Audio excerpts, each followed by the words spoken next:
be talking to hopefully future audiences who will watch this online. For those of you that don't know, I'm Raquel Grandclubs. I teach for the Department of Communication Studies. I direct our Health Communication program. And this is the 5th year that we have done a health communication webinar.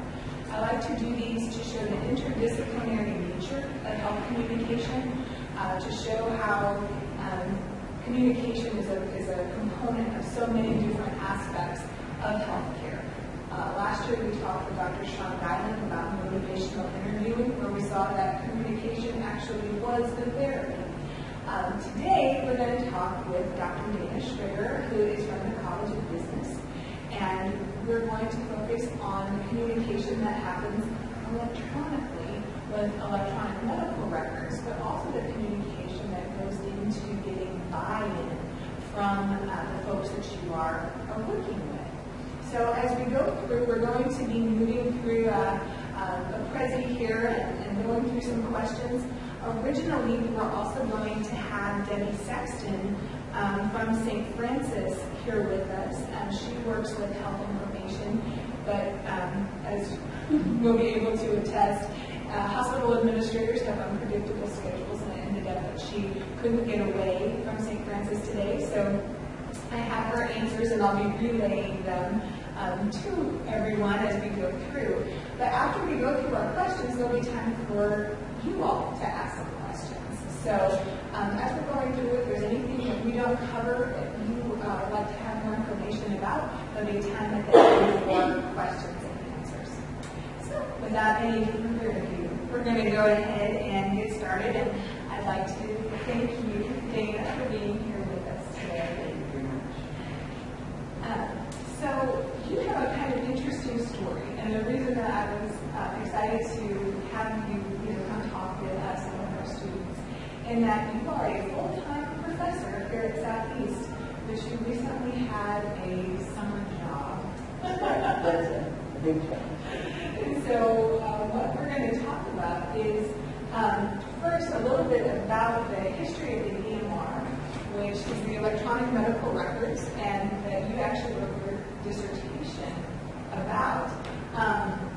So just to kind of keep our audience up to speed, EMRs, electronic medical records, or EHRs, electronic health records, are something that have gotten a lot of press recently because of the Affordable Care Act and because of more and more hospitals adopting them. But it's important to know that was actually spurred in 2004 by President Bush's initiative to improve the nation's healthcare technology.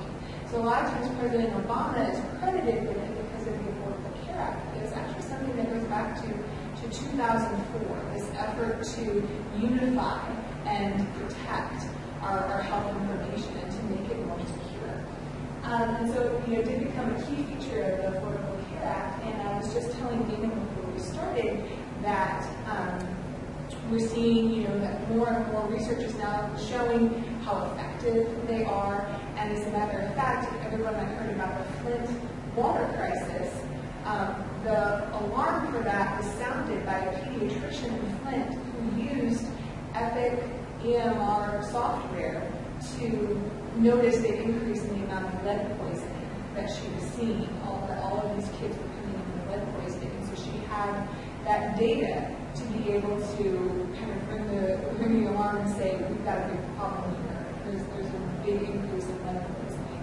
And so that's kind of the Epic EMR success story. So St. Francis Medical Center here in Cape decided to adopt the Epic EMR system, and you got to work with it. So tell us a little bit about how this became your summer job. Well, about 5 years ago, Harrison College of Business started a new health management degree, and I was asked to write and teach 2 classes.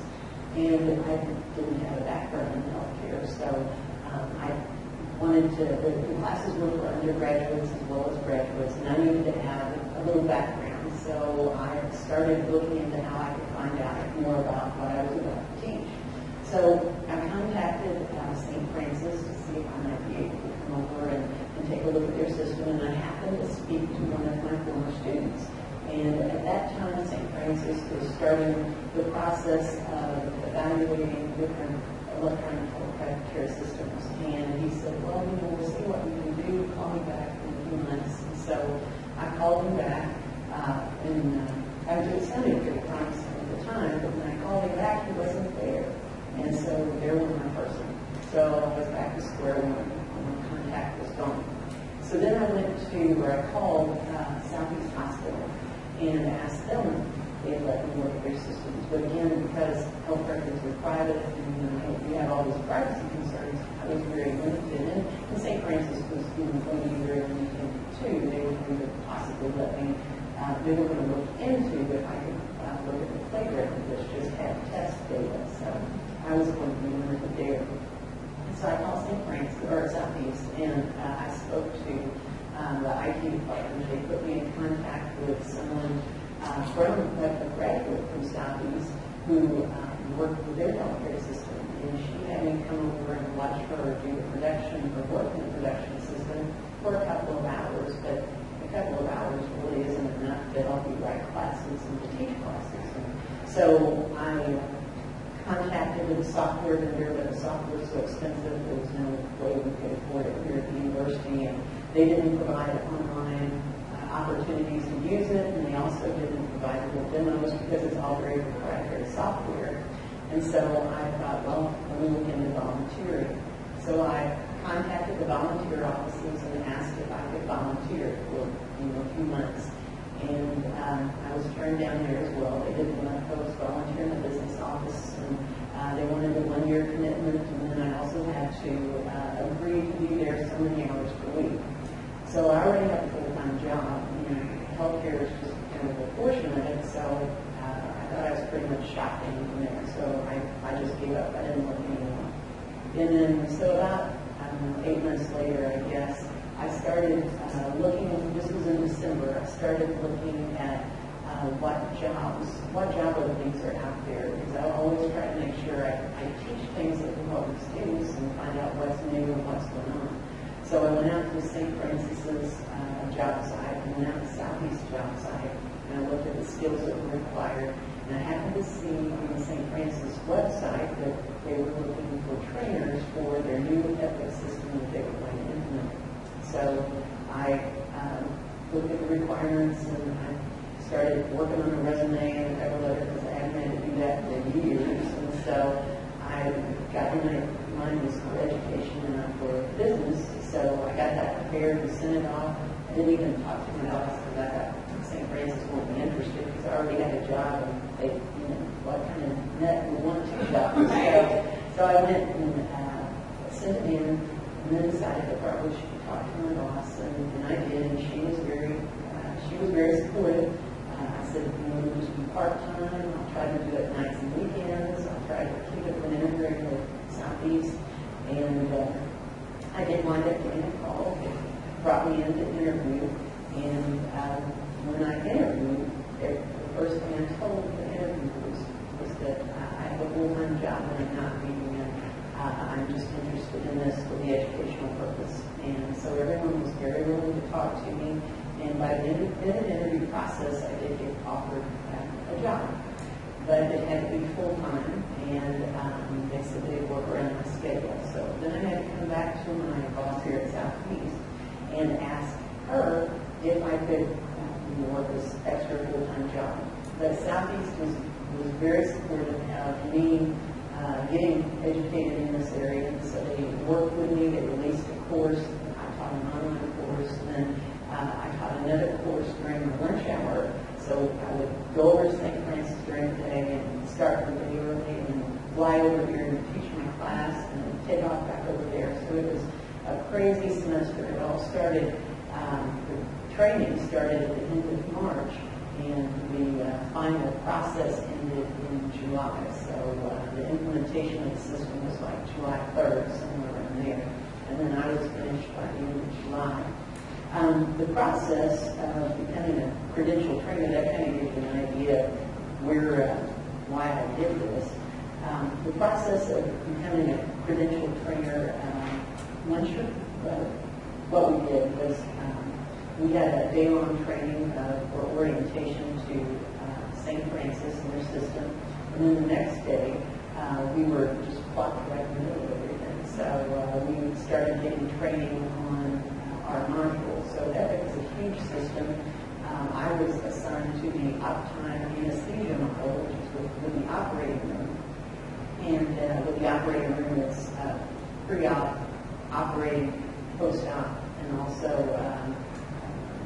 post-op for folks inside the hospital as well. And so that was the module I was assigned, and I also had a principal trainer, and the principal trainer was a nurse from St. Francis. And eventually, or a few days later, we got another trainer who was a professional trainer who does this as her full-time job. And she works for a third-party company, a third-party consulting company, where they travel around and they help with Epic implementations. The way she got started was she was a nurse at a hospital that implemented Epic, and she got credentialed there for the module that they were going to use. And once you're credentialed, your value just skyrockets. And I was getting calls from companies that were looking for credential trainers. My coworkers, my other credential trainers, also got calls about being a third-party consultant provider, and also the principal trainers. Principal trainers are the employees of the hospital who have even more training. They have significant training. And they even go to Wisconsin for their training, but they can pretty much write their ticket. It's an unbelievable job opportunity. If you like to travel and you like to be like change, it's worth considering being a principal trainer or a credential trainer, because these third-party companies, they contract with hospitals, and they find out what modules are going to be implemented. They have a list of people that they have worked with, their credential trainers or principal trainers, and they will send them to these hospitals. And it's fantastic pay. They usually come in on like a Monday, and then they usually leave on Thursday to go back home. So they do a lot of flying, and they do a lot of traveling, and they stay in hotels, and they have food allowance and a travel allowance. So they have an exciting lifestyle if you wanted to do something like that. So you can see on the screen up there that I have a kind of a breakdown. This information came from Glassdoor, and these are not the salaries of the local hospitals. St. Francis has Epic. Cerner is the software that's obviously eventually going to get big. But this gives you an idea of the salary a credential trainer would get. That would be someone who's basically new. And so once you graduate from college, this would be a credential trainer might be something you'd be interested in. But in order to be a credential trainer, you have to be employed by a hospital or a facility that has Epic, and you go through the process of becoming a credential trainer.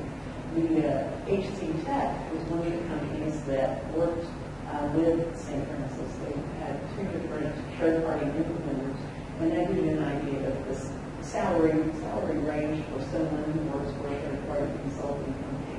And then the last one, Cerner, there are two main electronic health record systems, Cerner and also Epic. Epic is, I think, a little more widely known. And Cerner, you can see the salary for that one as well. The other reasons why I was interested, I wanted to find out about job opportunities, as I mentioned, for my students and what skills they need. And then also I wanted to help to create a connection so that St. Francis would have a face of someone who's trying to help their students get employed. You can see at the bottom of this the skills that are needed for someone who's interested in being a credential trainer. You'll notice that IT is not on there. You do need to have an IT aptitude, but being able to communicate, being able to share ideas, and to train people to write, to work on materials, to be able to go on and handle stressful situations. Those are all good skills for someone. So if you're still interested in IT, but you like talking to people and you like to travel, and you like healthcare as well, being a credential trainer would be a really great career path, I think, for you to consider. Something like a great one for young folks Yes. who are excited to travel and have a little something that changes every week. That's right. For sure, very valuable skill. It would change on a regular basis because the time frame for the implementation is pretty short. And so one of the hospital credential trainers, or one of the consultants that I worked with, she lived in New Orleans, and she went from one hospital to the other. When she came to St. Francis, she came from Houston, Texas. And from Houston, Texas, she was looking into either going to the Philadelphia area or down to a hospital closer to home. And I think she was really hoping for the one closer to home. But she was traveling, and she just went from job to job. She had really steady employment, but it was in different locations. So, one of the next things we're going to talk about is how your experience in information management systems prepared you for this, how things were alike, and how things were different with Epic and other systems that you've been working with. Well, my career path was kind of an odd career path. I originally thought I wanted to go into communications, and then decided I didn't like to speak in front of people that well. So I went into teaching instead, where you speak in front of people too. Kind of a weird path I took. But I got my degree in finance and marketing, and then came down here and worked a little bit, and worked for the university, and got as an employee of the university at that time, I could take classes for $9 a credit hour, so it was pretty cheap. And so I got my computing skills that way by taking computer classes. I highly encourage you to just learn as much as you can because it opens doors. And so that's how the door got open for me to go and get my MBA, and I had a graduate assistantship in the computer lab. I'll eventually get to your question. So I got a job at their computer lab as my graduate assistantship, and came down here and got a full-time job managing the computer lab here. And at the time, that was before Microsoft Office was the big office software. And we started needing trainers here for Microsoft Office. So I became a PC application specialist where I started training on Microsoft Office. So I started getting these skills in training, which I didn't know how to do that. So I just job shadowed the person who was the best trainer, and the others as well. But I really tried to stick right close to that best trainer. And I became a trainer myself. So I gained training skills there, and I continued. I finished my master's when I was at SIU and worked on my doctorate, and I continued my doctorate here. And at the time, Southeast was starting an MIS program, and they needed an MIS professor. And the department head kept seeing me at the gym, and every time he would see me at the gym, he'd pester me about applying for the job. And so I didn't plan on it, and I wasn't going to. But getting to leave me alone, I went ahead and applied for the job and got it. So I had this training background, I had teaching background, and then I started teaching at MIS for Southeast. So my working with healthcare systems that really hadn't had, most of my experience was computer lab managing and also training. So I have these skills in training, and that's kind of, I think, what was beneficial to me as I went to St. Francis.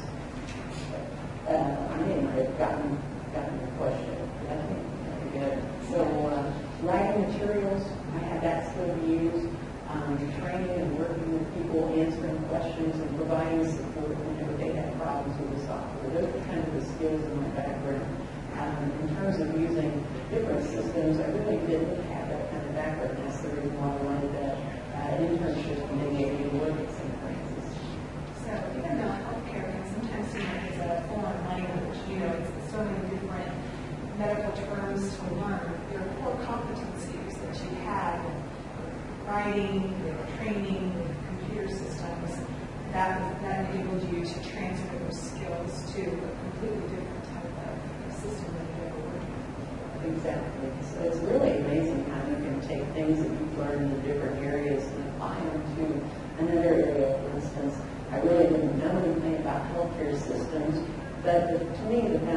healthcare system is accounting, and I teach in the accounting department, and I teach accounting information systems. It's the language and also the processes which are difficult to understand. Once I started becoming familiar with those, and I saw how it related to accounting, it made it easier to apply what I knew to a brand new situation. Excellent. So now that we've kind of looked at all these different modules that you can do in Epic, and yet with your experience you were able to transfer to their information system. Now we've got this issue of teaching old dogs new tricks. And so now as a trainer, you were going into this area, you were in the operating, you were in anesthesia. How did it go? What was the reception from the hospital employees and the trainers? Well, every area is different, and every trainer is going to have a different experience because you are working with different modules. I work with the uptime module, but there's also the store, which is for the baby area for obstetrics. So everyone had a different experience. In the operating room, they had, within the last 7 years, had two brand new systems. The first system, or I say they were brand new, they went through 2 transitions. The first system that they worked with, they had gotten used to it, they were very familiar with it, they liked it. Then they went to another system, and it was totally different, and they had a lot of problems with implementation, and they didn't like that new system. And so when the employees would come for training, they would say, well, anything has to be better than what we're currently using, which wasn't the case, which they didn't necessarily think about when the systems change is hard, and nobody likes change. I don't like change. But once you're over the initial change, things get a lot better. So by the end of the time period, I think they did start liking the system more. But so at the beginning, before we went live, just to kind of give you a little information about the training process, the Optime module had several different areas. So we had a lot of different classes. There were only 2 of us who were doing training. The professional trainer had experience in hospitals, but I didn't.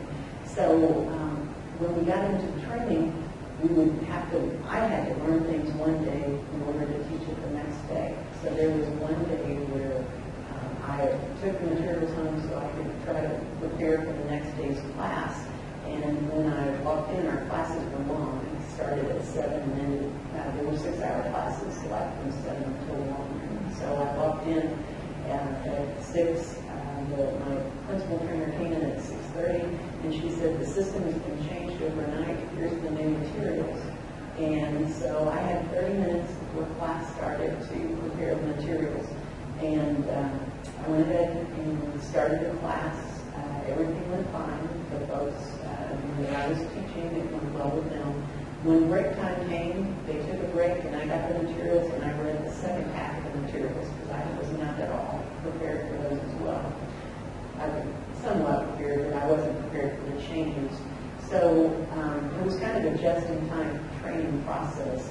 And for them it was, too, they were some of the first folks who were trained because they had to have, they dealt with a lot of the underlying operating room resource setup.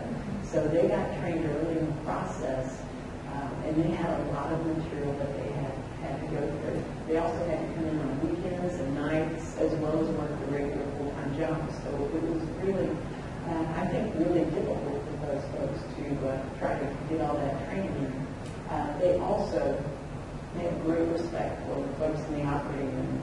They are very hard workers, and they have a stressful job. When you think about working with people who are getting better and having issues, it's a very stressful job, and they did an excellent job in learning the system as well as doing the regular job. So I have great respect for those folks. So when it got started, I was associated with the change process. So they didn't necessarily dislike me, but they didn't like me either. So they kind of kept me at arm's length because I was the outsider and I was the one bringing change in. And we implemented, so the training process went from March until the end of June. We implemented the new system around July 3rd. And at that time, we were told that as credentialed trainers, we would have 12-hour days, 5 days a week, because we were going to help with the implementation. So they were long days. So if you're thinking about that credentialed trainer career, it is kind of you have some really hard days. Like it's really, we started the implementation. Things did not work out the way we had expected, like any implementation, because the way it works in the training environment is not necessarily how it works in the production environment. So some of the modules of the system wouldn't communicate, and the processes weren't necessarily the same. As I told you, the materials changed on me overnight. Well, the system would change, sometimes portions of it overnight. So what we trained our people on in late April, May, and June, the system had been changed when we got to July. So it was a little uncomfortable when folks were trying to do such a stressful job and the system wasn't working the way they had hoped it would. So I got kind of blamed for, the trainers kind of got blamed for not teaching what we should have taught, but we didn't know when the system wasn't the way it was. So during implementation, when everyone was stressed out, it was not a comfortable time period. It was rather painful for them, and it was a little bit painful for me. However, about 2.5 weeks in, when everyone was familiar with the system, they started being more interested in me and who I was, and they'd ask me questions, and they'd talk to me, and we were starting to get close to the end of July, and then we were all buddies, and they'd have me, ask me to go out with them. So they gave me a little luncheon and also a little gift as I left. And then when I see them out and about, they always come up and give me a hug and tell me to come back and do them. So it went through a whole cycle of being sort of distant and not really liked at all, and then finally got it. So I'm glad that this ended up being expected. But what's good is that ultimately things did start to work. Some of the bumps kind of were able to be overcome, because very many EMH systems don't even really make it out of the highway. We were just talking before we started that Epic is one of the only games in town. Epic, EMRs, and Cerner, and that's pretty much. There's a few others, but those are the big players. Right. And so when St. Francis was deciding, it wasn't like, oh gosh, there's so many to choose from. Kind of like when Southeast chose our learning management system, and we tried out lots of different software. It's not exactly the same process for a hospital as it is for a school. So one of the things that I had asked Debbie about is about the idea of there being some glitches. And very similar to you, she said, yes, there are some glitches. And she said, but one of the main problems is that because Epic forces integration, there's no longer silos. Like, obstetrics does it this way, and the operating room does it this way. Everybody had to do things the same way. It forces efficiency. It forces thinking outside the box. And it's difficult when people want to say, well, we've always done it this way, because that doesn't work anymore. What makes sense a week ago, or sometimes yesterday, she says, no longer makes sense due to all of the various mandates. So I said, similarly to you, did they eventually come around? And she said that, it takes months. It's not like, oh, today was the first day, and now the second day everybody liked it. She said that, it takes months, if not years, to get to full optimization, and they're still working through it. But that most people are now welcoming the EMR. They're really pleased with all that it can do. There's still some bumps. It's not 100% satisfaction, just yet. But they're moving towards that. Every day is a little bit better. And then I asked her about what's next. What's going to be the future of EMRs? And I included over here, this is St. Francis's My Chart. My family uses St. Francis, and my kids go to the pediatrician that's associated with St. Francis. And so I have access to my chart for each of my kids, and I can see when they're due for their vaccinations and those types of things. And so with the advent of this coming along with Epic, I asked Debbie, what do you think is going to be next? And she said, I think in the future we're going to see more apps. So more, as I talk about health comm with my students, mHealth, which is mobile health. More people have mobile phones than they have computers. So she thinks there'll be more apps that people can use on their phones. She thinks there's going to be more data analytics. We're going to be able to mine all kinds of data based on what users are clicking. More preventative medicine. That's been a real emphasis, especially with the advent of the Affordable Care Act. But even if we look at managed care, health management organizations, the goal was to keep people healthy rather than just to treat them when they got sick. She says that she thinks there's going to be more patients getting engaged with their health and being more mobile with it. And she says, to give an example, look at Fitbits, look at the Apple Watch. We're living in a very mobile and app-friendly kind of world, and she thinks that that's going to continue. You're going to be able to access all your health information on your wrist. What do you think? Well, I think you can see that with the number of apps that are out there already. So it really looks like that's the direction. And with individuals being able to record as much data about themselves, and it's so easy to transfer that data, I think it would really help to improve preventative medicine. So I think that goes hand in hand. I think that we're really going to see the end of the paper chart. And I think that something that physicians are having to work with now, other providers, is how do you continue to have that bedside manner when you've got a computer, when you've got an iPad kind of being the third party in that transaction. And so that's a conversation for another time, though. With electronic medical records, do any of you have any questions about their implementation, about being an Epic credentialed trainer? Any questions that have come to you out of the discussion today?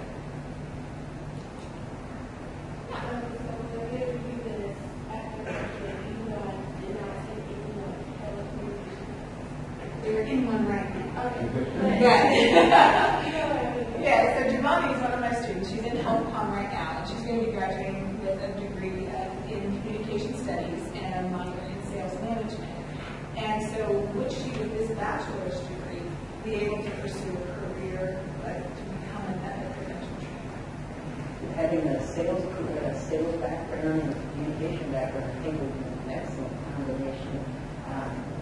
You first need to get a job at a hospital where you get the credential training and that practice in using the system. But once you become a credential trainer and you've gone through that first implementation with that sales background and that communication, I think you'd be very looked at highly by lots of recruiters who are looking for credential trainers. So I think your opportunities would be amazing. The key is the first thing you have to do is get a job at a hospital. There's not like a place that you can go to become credentialed that's freestanding. It's only through hospitals. Or a medical facility that has Epic and it's implemented. Or I should say, instead of just implementing, someone who has it running, and that you can go to work there and then gain your credential training status. Other questions? If hospitals are using different systems, perhaps, is it easy to transfer electronic records from one hospital using one system to another? So if I move across country and I want my medical records to follow me, or if I simply don't want to get a second opinion at somebody from a different provider, This is a good question. Dr. Williams is asking if even across town, a provider at St. Francis is sending something to a provider at Southeast, or going to another state, getting a second opinion, do these programs, do these systems talk to each other? Not necessarily. There are health information exchanges where the data goes to them, but if your data is being sent to another hospital that has the Epic system, that's not a problem. If it's being sent to someone who's not set up to use the Epic system, then I would assume it's a case-by-case basis. I don't know how all hospitals are set up, but it's not that easy because every system is transmits their data a little differently. So maybe one day in the future, not right now. I think that's a good question because for example, in Taiwan, they have a card that has all their health information on it. It's like a chip reader. And you put that in, and there's everything. And that works wherever they go. But that was developed because they completely revamped their entire healthcare system. Do you think that's something that could eventually happen so that everybody could talk to each other? Well, that's a good process. It sounds like it's working for them, and everyone would be responsible for their own data. Right? So I would think that would be an easier implementation than being able to have two different computer systems communicate. Do you have more to that question? I was just thinking that what if you're traveling in a medical emergency and they can't access your records because their system is different?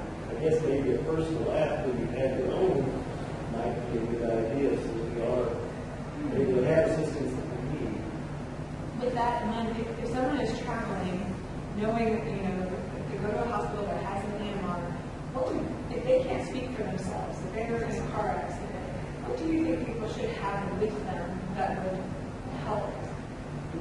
See, I'm not prepared For that kind of question, yeah. I'm not even I was going to say, there's not even any kind of module for because you weren't trained in the emergency room. I could tell you about that one particular module, but anything outside that, I don't know, and I don't even want to try to touch that one because I don't want someone to get hurt. Right. So I have no idea. That's a very good question. When we talk in health communication about things like having a one-page health summary that you take with you to any doctor that you go to, but that thought of keeping that on your phone as well in case of an accident is a good idea. It would be interesting to talk with folks that have worked with the emergency medicine module to see if there would, what do they wish they had when folks come in and they can't communicate. I went to a conference, I guess about 2002, so we were talking before apps and everything, and before the cloud and Facebook, and Microsoft vendor was there speaking, and he was talking about at that time, had a little video clip where they showed a person being on vacation and someone in another hospital being able to pull up their data and everything being seamless.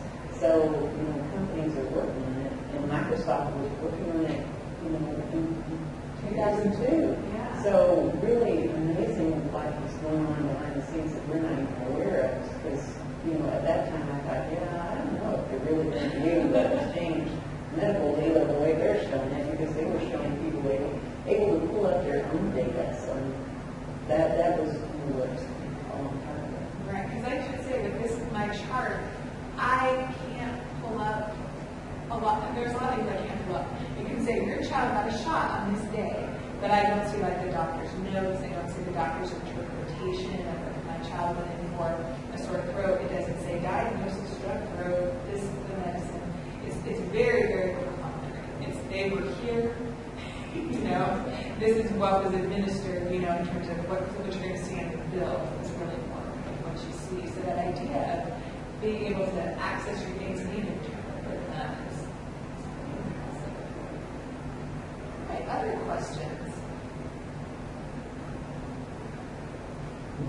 I was intrigued by the dialogue about how receptive the trainees were about this. Yes. And there's, and I think seeing I was peripherally involved, or I was present at St. Francis when this transition was going on. And anytime you allow change, in other words, you get a wide range of reactions. One end, people who will embrace it and say it's about time. At the other end of the spectrum, people who are reluctant or resistant. And I think one of the things that St. Francis did that was very effective was that they allowed employees to see, to actually look at the two systems when they were in the process of evaluating systems. So it wasn't just happening at me. Right. And now I maybe had a voice in which direction we're going to go. And I think that helped a lot. I think that helped people realize that, there are some choices. They got a sense maybe the flavor of what Epic would look like and some of the benefits that it brought. And I think that helped a lot. I think it helped kind of get over that hump of potential resistance. And that's interesting coming from the works in training and development, you know, to know that you felt like you got a little bit of buy-in because people felt like it was happening, you know, not just as a spectator, but as a participant.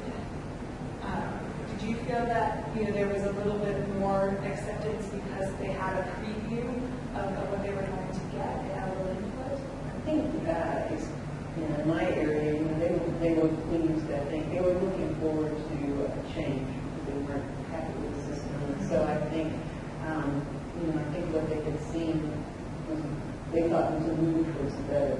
So yeah, I think that's very good. I think, again, I always compare it to learning management systems. And it's that piece, you know, we were going from OIT and, you know, our online instructor suite, OIS, that's what it was. People knew that they wanted something better, but they also were very afraid to change. Change is always tough. And it's always hard. But if by letting us, you know, have a little input into choosing Moodle, that helped us with that. And so by having a little input into choosing that, it made it just a little bit easier. A little more ownership, I guess. Yeah. And in our classes, we talk about the importance of ownership and how it makes things a little easier to accept that they've changed. I think they talk with the stakeholders, you know, we talk about that in organizational communication, that you don't want administration just to make the decision. You need to consult the stakeholders as well. Okay. Any other questions or comments? Well, Dr. Schweiger, thank you so much for being a part of our 5th annual health communication webinar. If you have any questions, I've put my email address up there. I also have the link to where our previous webinars are. But you can send me an email. I'll send you that link. And this one should be up hopefully by the end of the week. You can get a link to that. And then, of course, you can look either of us up on Sandy's website. Also, Debbie said that she would be happy to talk to anyone, as she referred to it, as they are our future employees. And so her email address is dsexton, S-E-X-T-O-N, @sfmc.net. Is everybody ready?